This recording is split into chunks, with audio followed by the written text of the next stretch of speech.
Hello and welcome to my review for the Abu Dhabi Grand Prix. That was got to be one of my favourite races of the season, probably the first or second, just behind Valencia.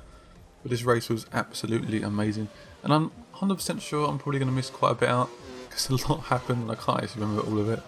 But it was an awesome race and definitely one doing a review on. So Kimi Raikkonen won his first race of the season and his first since his comeback in a Lotus Renault, one of the first times in God knows how long. So that's a really good win for him.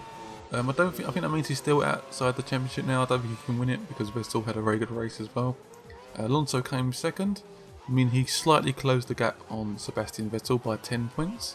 So now Sebastian Vettel's on 255 points and Alonso is on 245. And we've got Kimi Raikkonen on 198. So very good racing by him. He's had a really good year. I don't think people have underestimated him quite a bit. I know he's been very consistent and hasn't got that first place for quite a while, but I think he's had a really good season. I don't think the car's been the best on the grid at all, so it's definitely been a very good season for himself, and hopefully if Lotus can bring a really good car for next season, he could be fighting for the championship. I'd like to see him fighting for the championship because I was really worried that he was going to get outside the car after winning the race and be very Kimi Raikkonen, but not be almost look depressed still, and not look very happy. But he looked very happy, very lifted character. He wasn't like down at all, fists in the air and stuff like that. So that's really good to see. I was just watching Alonso get his trophy, and he's just like doing two fingers and then punching the air. So that was interesting. And then Vettel tries to do something very similar. So yeah, it's going to be an interesting couple of races towards the end of the season. I think Alonso's put himself right back in the fight, which is very good. And it's going to be interesting, two races. The next one is in America, the first of a new track, and I think that will probably suit Red Bull quite a bit.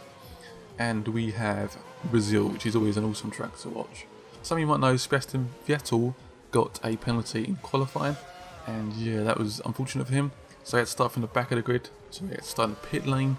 It was going to make it a very hard race for himself, but a lot of stuff happened on the first lap, and he managed to gain quite a few positions. And then he hit into Bruno Senna, I think it was, and lost a little bit of his end plate. And then while the safety car came out, a really big crash between Kartikan and Rosberg, where I think Kartikan actually lost power to his engine and the car sort of stopped and Rosberg just went flying straight over the top, which caused the safety car. And then while the safety car was out, we had Ricciardo and Vettel behind each other, and they were sort of getting their tyres warmed up, and I think Ricciardo sort of slammed on the brakes going down the straight, and Vettel had to make diverting action and hit like one of the billboard things, and that caused more damage to his wing, which meant he had to pit at that time, and it caused him a lot of time, and he had to start at the back of the grid almost. So it's like starting all over again, which caused him quite a bit of hassle, and he still managed to finish third, which was an amazing race for him. He had lots of speed in the car. The tyres wouldn't have lasted to the end of the race, unfortunately, so he had to pit again for new tyres. And yeah, that was a pretty entertaining race for him. And he managed to get some solid points and make sure he stayed at the top of the championship for the last two races. Lewis Hamilton was controlling the race pretty much from the very start, but around lap 20 he had a problem with his car and he lost power completely. As a Lewis Hamilton fan, I can't help but feel frustration. McLaren have not delivered him a car which works, a car which is not consistent enough for him. So in some races he's really quick, like today, and in some races he's just too slow. So I feel very disappointed for McLaren and obviously Lewis Hamilton, and it was a very disappointing race for him. I'd like to see him win another race before the end of the season, if possible, to sort of leave McLaren in a good light, but we'll see. Today I felt a lot of the drivers were quite clumsy. I'm not 100% sure if that was just me, but it felt like it was almost like the start of the season. There's like a lot of drivers were trying to prove themselves a lot. And there's a lot of incidents, loads of crashes and stuff, loads of knock-ins, and we had Massa in one of them, and we had Perez, which caused a collision between. It sort of pushed the rest of wide, which made Perez sort of go wide on the next corner, and he sort of darted back on the track and hit Grosjean. Grosjean then sort of span out, I think, and hit a Webber, and that was a bit unfortunate for Webber. We had a pretty up and down race, very awkward. He had a terrible start, and the race never really got going for him. After Vettel had to change his wing, unfortunately, Red Bull's afternoon went pretty bad to us, and Mark Webber tried to sort of overtake Pastor Maldonado, and they hit each other, and Webber span out and went back to about 7th. So it's a very up and down race for Webber.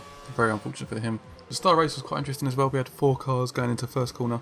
I think 2 were Force Injures. We had Perez and they all sort of collided. Apparently Hülkenberg got a really bad start and got sort of trapped and he couldn't really escape, and it just caused a massive crash at the start. Loads of wings and stuff flying everywhere. But Hülkenberg got retired from that start of the race, and yeah, very unfortunate race for him. And the rest went on to finish 8th, I think he did. So it was a good race for Force Injure overall. Got a few little points on the board. I think Sauber got Kobayashi in 6th, so that was a few good points for Sauber, which concretes their place in the Constructors' Championship. But this now has made the championship a lot more interesting. We have Vettel very, very close and Alonso for the last 2 races, and it's going to be an awesome end of the season. A new track in the next Grand Prix, which is in the next couple of weeks.